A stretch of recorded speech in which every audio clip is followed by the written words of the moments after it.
When you perform the rear delt machine, it's so important to appreciate that the rear delt muscles are very, very small.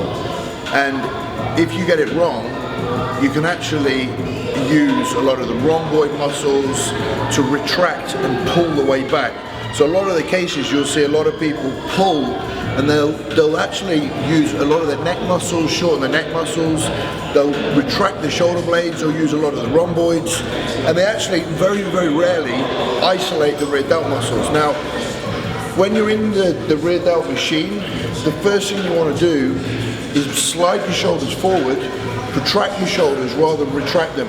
So you sometimes could slightly flex at the thoracic, reach forward, and then just apply a small amount of pressure against the levers. Now, as soon as you apply the small amount of pressure, it's at that point you'll feel the rear delts. So in a second, what I'm going to do is show you, firstly, what you shouldn't be doing, and second of all, how you can isolate the delts even more. So, firstly, you see a lot of people pull back,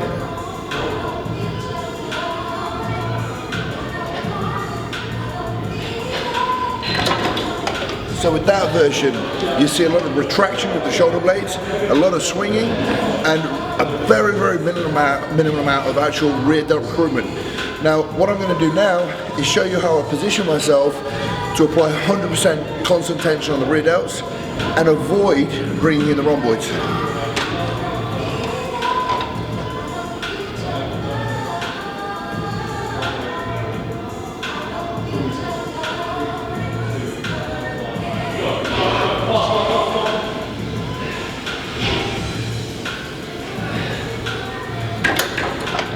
So note the difference from the first exercise to the second exercise. The first one, everything was retracted and I was pulling back right into my neck. Often there's a lot of injury caused that way. Secondly, I protract, isolate the rear delts and keep full tension through the whole movement.